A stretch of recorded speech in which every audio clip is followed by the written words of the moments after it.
वैष्णवी बेटा, वैष्णवी क्या हुआ बेटा? तू इतनी परेशान क्यों लग रही है? छोड़ दो मुझे दीदी, मुझे जाने दो। वैष्णवी बता क्या हुआ है? क्यों रो रही है? चुप, क्या हुआ मुझे बता। दीदी मैं अपनी जिंदगी से परेशान हो गई हूँ, तंग आ गई हूँ मैं अपनी जिंदगी से। बस अपनी जिंदगी को खत्म करने जा रही हूँ। खत्म करने जा रही है? क्यों बेटा, क्या हुआ? तेरी शादी तो तेरे माँ बाप ने अच्छे घर में की थी ना? अच्छे घर में की थी दीदी, लेकिन मुझे अच्छे लोग नहीं मिले, ना अच्छी सास मिली, ना अच्छा पति मिला। बेटा मुझे खुल के बता, बात क्या है? बता मुझे। दीदी मैं किस्मत को दोष दूं या भगवान को दोष दूं? आज मेरी शादी को 5 साल हो गए हैं, लेकिन भगवान ने आज तक मेरी गोद सूनी रखी है। आज तक मुझे कोई बच्चा नसीब नहीं हुआ दीदी, कोई बच्चा नसीब नहीं हुआ। और इसी का ताना मैं अपने पति से सुनती हूँ, अपनी सास से सुनती हूँ, कभी बांझ कहलाती हूँ तो।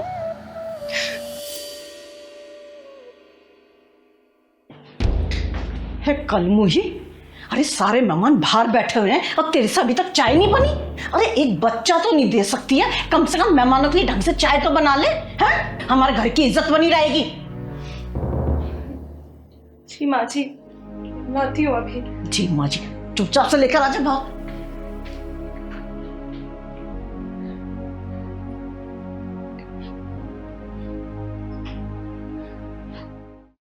अरे कलमुही कहाँ मर गई? भूखा मारेगी आज हमें। ये लीजिए माँ जी, खाइए, ये लीजिए। ए, तेरा दिमाग खराब हो गया है क्या? मेरे बराबर में बैठेगी? नीचे बैठ, नीचे बैठ। पर माँ जी। क्या माँ जी, सुनाई नहीं दे रहा क्या बोल रही है वो? एक बच्चे का सुख तुमसे दिया नहीं जा रहा, हमारी बराबरी करोगे तुम? नीचे बैठ, नीचे बैठती हो, बैठ।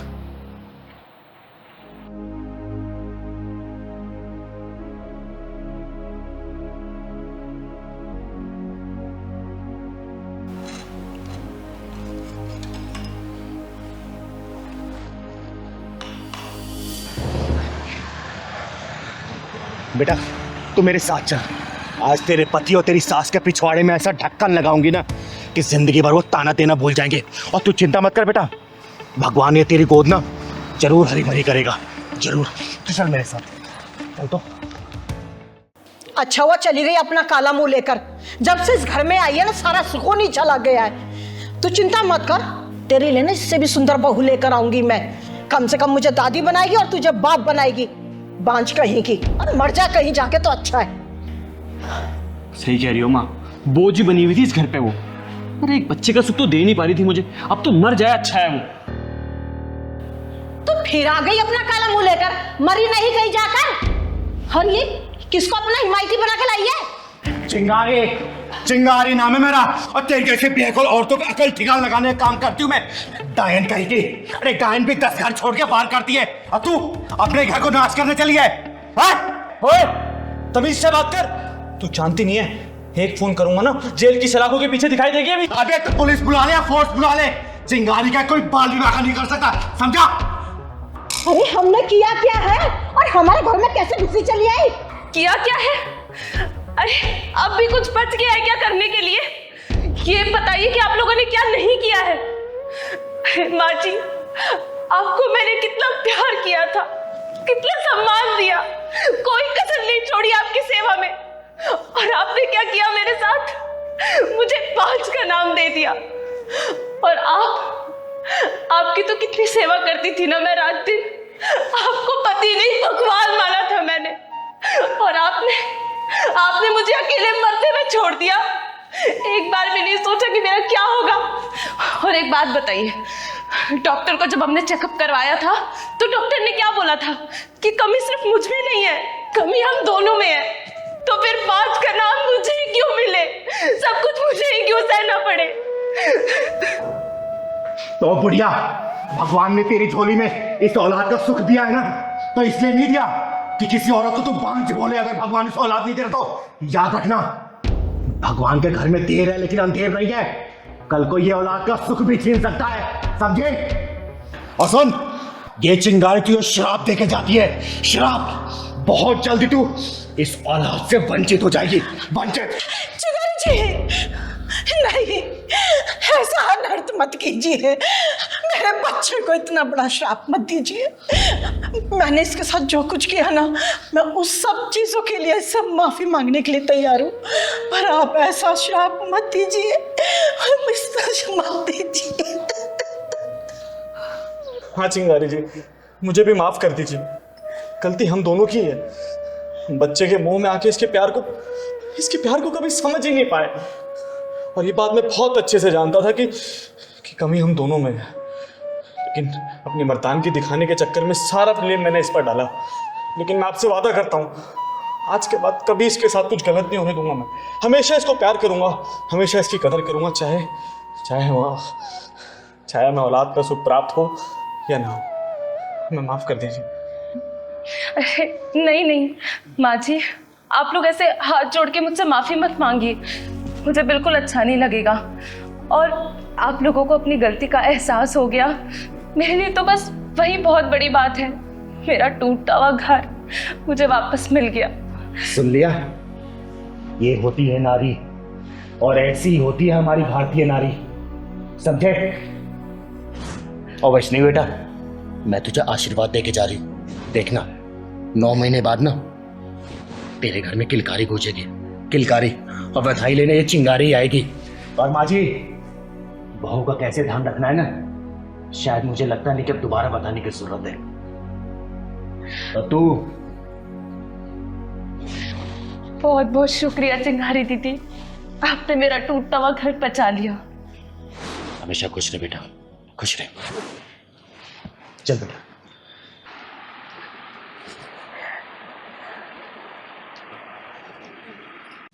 और इंस्पेक्टर, डंडा नीचे रख। तू जानता नहीं है, मेरा नाम चिंगारी है, चिंगारी किन्नर। और अगर चिंगारी भड़क गई ना, तेरा पूरा खानदान जल के राख हो जाएगा, समझा? ओए, तेरी जैसी चिंगारी को जुत्ती से बुझाती हूँ मैं। सीमा पटेल नाम है मेरा। ए चिंगारी, जब जेल में तेरा तेल निकाला जाएगा ना, जब तुझे पता चलेगा, शायद तुझे सिद्धांत कश्यप के सिद्धांतों के बारे में नहीं पता। एक बार थाने चल, जब तुझे पता चलेगा कि सिद्धांत कश्यप क्या है, समझ गई? ओए सिद्धांतवादी, तूने क्या सोचा? ये हथकड़ी तूने लगाई है? अगर तू ऐसा सोच रहा है ना, तो ये तेरी सबसे बड़ी भूल है, क्योंकि चिंगारी की मर्जी के बिना ना चिंगारी को कोई छू भी नहीं सकता। बड़ा घमंड है तुझे अपने ऊपर। सीमा पटेल नाम है मेरा। तेरी जैसियों की नाक में नकेल डालना अच्छी तरह से जानती हूँ मैं। किस जुर्म में मुझे गिरफ्तार किया जा रहा है? अब आए ना असली मुद्दे पर। और सुन, मैंने तेरे सारे गुनाहों की लिस्ट बनाकर ना अपने थाने में चिपका रखी है।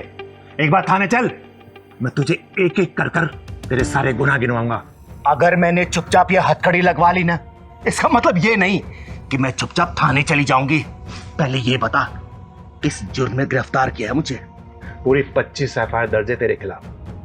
जिन जिन को तूने मारा है ना, और जिनके तूने हाथ पैर तोड़े, उन सब ने तेरे खिलाफ रिपोर्ट कराई है थाने में, समझ गई ना? अब तेरी सारी दादागिरी निकलने वाली है।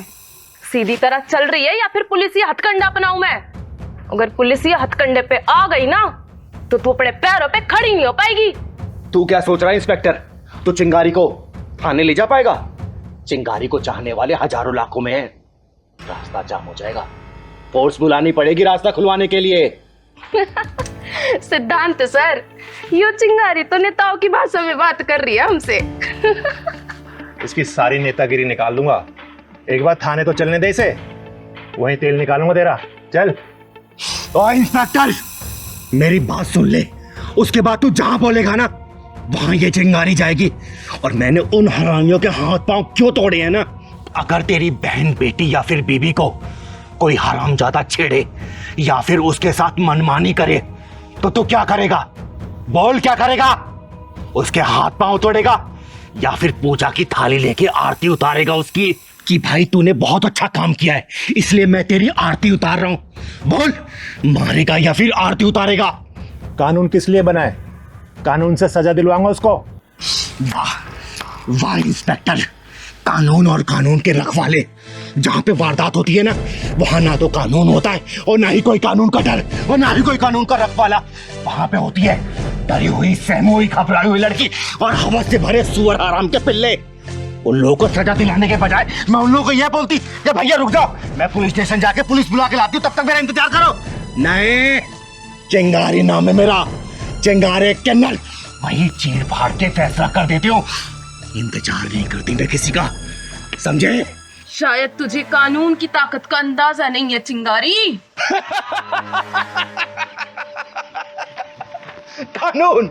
कानून की ताकत से अच्छी तरह वाकिफ है ये चिंगारी। कानून एक मकर जाल की तरह है जिसमें सिर्फ छोटे मोटे कीड़े मकोड़े फंसते हैं और बड़े जानवर उस कानूनी मकर जाल को तहस नहस करके निकल जाते हैं। और किस कानून की बात कर रहा है इंस्पेक्टर तू?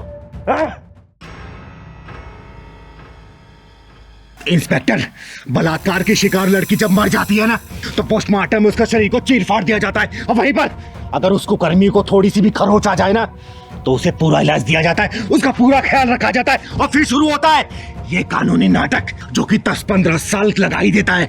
और उस बीच में उस शर्मनाक घटना को याद करके लड़की के माँ बाप पल पल रोते हैं, तड़पते हैं।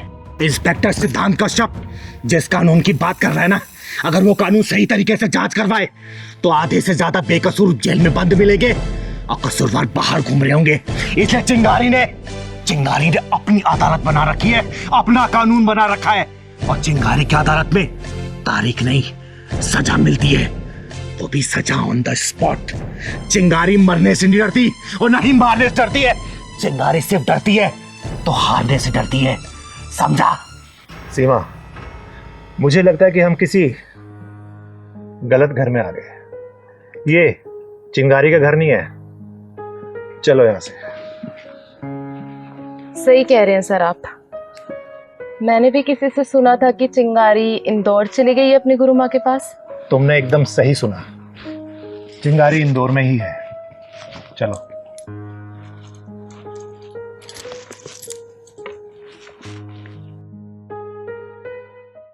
इंस्पेक्टर हजारीलाल चौरसिया साहब, मैं विनीता यादव की जमानत कराने आई हूँ।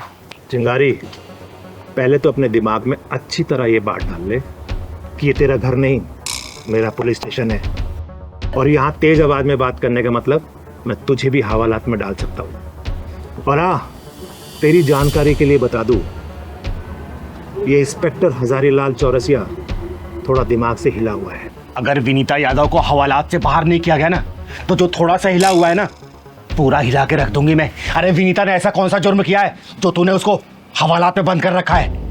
विनीता को आज की रात हवालात के अंदर ही गुजारनी पड़ेगी। और सुन, उसने कोई मामूली अपराध नहीं किया है, अपने ही पति का सर फोड़ डाला है। उसके ऊपर इतनी खतरनाक धारा लगने वाली है ना कि विनीता यादव की जमानत नहीं होने वाली, समझी? हजारीलाल चौरसिया साहब, रात में किसी भी लड़की या फिर औरत को हवालात में बंद करके नहीं रखा जा सकता, इतना कानून तो मैं भी जानती हूँ। तो तू इंस्पेक्टर हजारीलाल चौरसिया को कानून सिखाएगी? सिखा नहीं रही हूँ, याद दिला रही हूँ जो तुम भूल गए हो। चिंगारी, तूने उस आदमी की हालत नहीं देखी। तुझे पता है इस औरत ने उसे कितनी बेरहमी से मारा है? वो तो उसकी किस्मत अच्छी है कि इस डॉक्टर ने उसे बचा लिया, नहीं तो मर जाता वो। इसने पूरी प्लानिंग कर ली थी उसे मारने की, मांग में चुटकी भर सिंदूर भरवाने की इतनी बड़ी सजा भुगत रही थी, समझे? और वो नीचता की सारी हदें पार कर रहा था। अच्छा चिंगारी, तुम ही बताओ कि कौन कौन सी हदें पार कर दी थी विनीता के पति ने? इसके प्राइवेट पार्ट में बियर और शराब डालता था वो कमीना, सिगरेट से इसके नाजुक अंगों को जलाता था और प्राकृतिक मैथुन करवाता था इसे। और जब ये मना करती थी ना, बेल्ट और डंडों से मारता था ये। एक रात की तो बात है, अपने 2 दोस्तों को लेके आया वो और बोला तुझे खुश करना उन दोनों को। बता, एक बात बता हजारीलाल, ऐसे में कौन सी औरत अपने पति की पूजा करेगी? इसीलिए इसने इसका सर फोड़ा, और कोई दूसरी औरत होती ना तो गला काट देती उसका, समझा? चिंगारी, जो बातें तुम मुझे बता रही हो ना, वो मुझे विनीता भी बता सकती थी ना, लेकिन इसने तो कोई जुबान नहीं खोली। वो जिंदा तो दिख रही है इंस्पेक्टर साहब, लेकिन अंदर से मर चुकी है बेचारी, उसकी आत्मा मर चुकी है, उसकी चेतना मर चुकी है। अरे शादी के सिर्फ 2 ही साल हुए थे उसके, और 2 साल में क्या क्या बर्दाश्त नहीं किया इसने। जब ऐसी बात थी तो इसने थाने में आके कंप्लेंट क्यों नहीं लिखवाई? अपने माँ बाप को क्यों नहीं बताया कि मेरे साथ ये हो रहा है, मेरा पति मुझे तंग कर रहा है, मार रहा है, पीट रहा है? तुमको ही क्यों बताया? हजारी लाल जी, औरत के दिल में अगर कोई बात घर कर जाती है ना, तो शर्म बेशर्मी का जहर औरत की जिंदगी को खोखला कर देता है। और जो बात इसको अपनी सहेली और भाभी को बतानी चाहिए ना, इसने अपने बाप को बताई थी। और पता है बाप ने क्या बोला कि बेटा लड़का कैसा भी हो, तुझे जिंदगी उसी के साथ काटनी है। लड़का है, छोटी मोटी गलतियां कर ही सकता है। और रही बात पुलिस कंप्लेंट ना करने की ना, तो ये जो चिटकुटी चैनल है जो सेकंड हैंड मोबाइल ले गलियों गलियों में घूम रहे हैं, 2-4 हजार व्यूज के लिए किसी को बदनाम के लिए तैयार रहते हैं। और मैंने इसको कितनी बार बोला है कि तू बता तो उस कुत्ते को मैं 1 मिनट में सीधा कर दूंगी, लेकिन हर बार इसने हाथ जोड़ के बोला कि दीदी जो चीजें पर्दा में है ना, कल अगर समाज के बीच में आई तो मैं आत्महत्या कर लूंगी। और आज इसका सब्र का बांध टूट गया और इसने उसका सिर फोड़ डाला, समझे?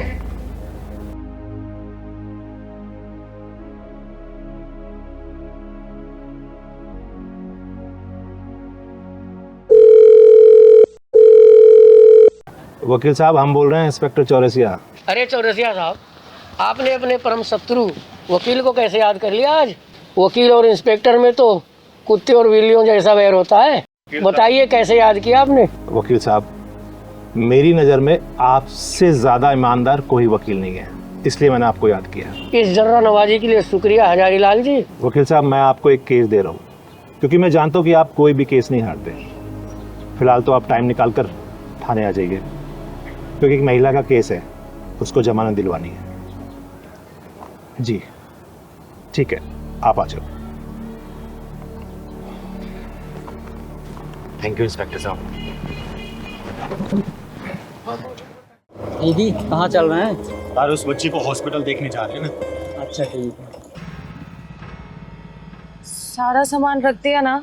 हाँ, सारा सामान रख दिया और गाड़ी में अब कुछ रखने की जगह भी नहीं है। और दवाइयाँ रख ली हैं? हाँ। दीदी स्कूटी को रोक दिया। पहलवान, वो देख, लगता है ये दोनों अपने माँ बाप को वृद्धाश्रम छोड़ने जा रहे हैं। अरे दीदी कहीं घूमने जा रहे होंगे, कहीं दर्शन करने जा रहे होंगे। बेटा, घूमने जाने वाले ना ऐसे रोते नहीं है। वो देख, उसकी माँ कैसे रो रही है। अरे राधिका, अब रोना धोना छोड़ो, जो भी हमारे साथ होगा देखा जाएगा। मेरा मन नहीं कह रहा है जी, ये जो कुछ भी हो रहा है ये ठीक हो रहा है क्या? अरे सब ठीक हो रहा है, मैं हूं ना, चिंता काहे को करती हो? आज इन दोनों को सबक सिखा के दम दूंगा। जिस पेड़ की छाव में रहकर तुम लोग बड़े हुए हो, उसी पेड़ को काट के सूखने के लिए डालने जा रहे हो तुम लोग। आप गलत समझ रही हैं। ये हम दोनों को छोड़ने के लिए नहीं जा रहे हैं, बल्कि हम दोनों इन दोनों को आश्रम छोड़ने के लिए जा रहे हैं। क्या? हाँ। ये हमें छोड़ने नहीं जा रहे, हम इन्हें छोड़ने जा रहे हैं। माफ करना मुझे, गलतफहमी में आके मैंने आपके साथ बदतमीजी की। माफ करना मुझे। मेरा नाम चिंगारी है, चिंगारी किन्नर, और समाज की बिगड़ी सोच को सुधारने का काम करती हूँ मैं। ये मेरा इकलौता बेटा आकाश और ये मेरी बहू आकांक्षा। दरअसल हम दोनों बूटा बूटी इन दोनों की आंखों में खटक रहे थे। हमारी बहू हमें घर से अलग रहने के लिए कह रही थी, और इससे पहले कि ये हमें अपने घर से अलग करें, हमने इन दोनों को घर से अलग करने का फैसला कर लिया। अरे ये घर मेरा, ये गाड़ी मेरी, कमाई सब कुछ मेरा है, और मेरी कमाई पर अगर अपना कोई हक जताए, ये मुझे मंजूर नहीं है बिल्कुल। मम्मी पापा, हमें माफ कर दीजिए। आप जैसा कहेंगे हम वैसा करने के लिए तैयार हैं। वेरी गुड, तो गाड़ी में बैठो और जाओ। तुम्हारा आश्रम में रहने का पूरा इंतजाम कर दिया गया है और वहाँ के इंचार्ज से मेरी बातचीत हो चुकी है। तुम्हें रहने में कोई भी तकलीफ नहीं होगी। वाह वाह, बिल्कुल सही फैसला आपका। ये औलादें अपने आप को समझती क्या है और माँ बाप को क्या समझती हैं? बेसहारा या फिर लाचार? अरे नकलमंदों, कौन समझाए कि माँ बाप कभी लाचार और बेसहारा नहीं होते। अरे इन औलादों को माँ बाप के सहारे की जरूरत पड़ती है, लेकिन माँ बाप अपने दम पे खड़े होते हैं। ये औलादें जो होती है ना, माँ बाप के बिना एकदम चल भी नहीं सकती और अपने पैरों पे खड़ी भी नहीं हो सकती। चिंगारी जी, हमारी हिम्मत की दीवारें अभी इतनी जर्जर नहीं हुई कि कोई हमारे जज्बातों की छतों को रौंद कर चला जाए। जिनके चलने के लिए हमने रास्तों से कांटे हटाए, वही हमारी राहों में गड्ढा खोदने चले थे। माँ जी, बिल्कुल सही डिसीजन आपका। इससे बहुतों को सीख मिलेगी कि आजकल बच्चे माँ बाप को आश्रम नहीं भेज रहे, बल्कि माँ बाप अपने बच्चों को आश्रम भेज रहे हैं। दीदी इन्होंने तो उल्टी गंगा बहा के दिखा दिया। सही कह रहा है पहलवान, आज तक तो सबने सीधी गंगा बहती हुई देखी होगी और इन दोनों ने तो उल्टी गंगा ही बहा दी। मजा आ गया भाई। पापा हमें माफ कर दो, हम वहाँ पर नहीं रह सकते हैं। वहाँ का एटमॉस्फेयर हमें सूट नहीं करेगा। अच्छा, तो जो बेटे अपने माँ बाप को आश्रम में भेज देते हैं उन बेटों को ये समझ नहीं आता क्या कि वहाँ का एटमॉस्फेयर भी उनके माँ बाप को सूट नहीं करेगा? है बेटा, जो डिसीजन मैंने ले लिया है ना, अब मैं उससे पीछे हटने वाला नहीं हूँ। गाड़ी में सामान पैक रखा है तुम्हारा, बैठो और फुर हो जाओ, जाओ। और राधिका, आज हम एक बहुत सुंदर सी मूवी देखने के लिए चले हैं और उसके बाद साथ में बैठकर किसी रेस्टोरेंट में अच्छा खाना भी खाएंगे।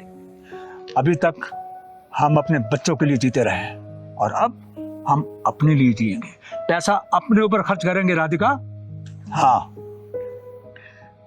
चिंगारी जी, आपका बहुत बहुत शुक्रिया कि आप हमारी तरफ से बोली। बहुत बहुत शुक्रिया चिंगारी जी। इसमें धन्यवाद की कोई बात नहीं है।